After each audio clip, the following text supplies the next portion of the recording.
Jadi pertama-tama begini guys, jadi sebelum kita melakukan zikir-zikir itu, seminggu sebelumnya kita harus sudah memulai tirakat melek. Tirakat melek di sini bukan berarti tidak boleh tidur ya. Jadi intinya gini, seumpama kita biasa tidur jam 8, ya kita semenjak mulai latihan tirakat melek ya tidurnya jam 12 malam. Jadi intinya gitu, jadi mengurang-urangi lah. Fungsi melek ini sebenarnya untuk mapahi sukmo yang ada di dalam pribadi kita guys. Itu fungsinya melek, untuk zikir agar bisa masuk ke dalam dasar samudra hati yang paling dalam.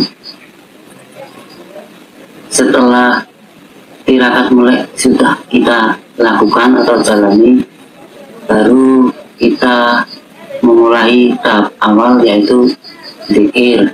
Tapi sebelum zikir juga diusahakan mandi tobat dulu guys. Nah di sini masalah mandi tobat tentu teman-teman semua sudah tahu lah, karena di mana teman-teman berada pasti sudah punya guru ngaji, jadi saya tidak perlu mengatakannya di sini.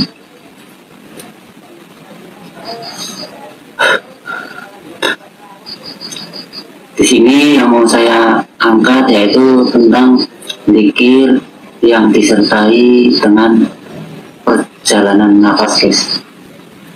Jadi saat kita berzikir itu, lidah kita itu ditekuk di atas langit-langit mulut.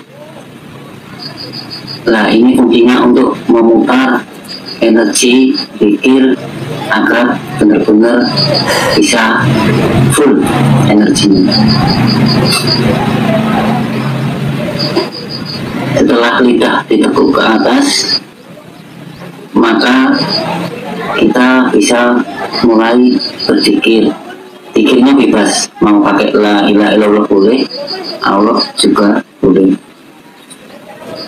Jadi seiring perjalanan nafas kita itu, kita berzikir, pokoknya kalau kayak saya kan pakainya yang awal ya.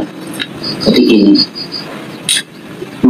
nafas dari pusar naik ke atas sampai dada, naik ke rongga mulut, terus naik lagi ke tenggorokan, naik lagi ke ubun-ubun.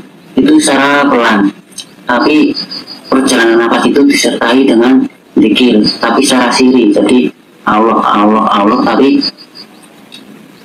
seiring dengan perjalanan nafas tadi. Kenapa nafas di sini sangat penting? Karena nafas itu saksi hidup. Nafas juga bukti adanya nyawa. Tanpa nafas manusia tidak bisa hidup. Maka dari itu nafas perlu ditata sedemikian rupa agar iring rasa itu bisa digapai atau dirasakan oleh kita. Dan sebelum kita berzikir, kita harus punya niat, karena niat itu utama. Tanpa niat kita tidak bisa berzikir dan sampai ke yang sama itu atau Allah. Jadi niatnya juga bisa pakai bahasa Jawa. Niat ingsun, zikirullah juga bisa. Jadi istilahnya lebih mudah gitu. Setelah itu kita bisa baca al-jasadu qiblatil qalbi wa qalbi qiblatul ruhi wa ruhi qiblatul ruh. Allahu akbar, Allahu akbar, Allahu akbar.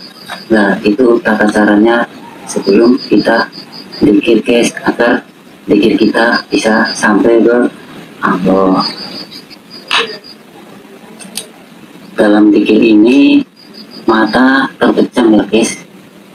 Jadi walaupun mata terpejam, biarlah hati kita yang melek, dan jangan memaksakan fokus. Jadi kalau kita memaksakan fokus, nanti terjadi kepala pening. Jadi biarlah berjalan dengan sendirinya, biar Allah yang menuntun kita. Jadi dengan kerilekan-kerilekan yang kita lakukan, nanti Allah akan membimbing kita sendiri yang akan menuntun diri kita sendiri menuju ke titik fokus. Nah nanti setelah Allah membimbing kita menuju ke titik fokus, maka kasat-kasat akan terbuka, guys.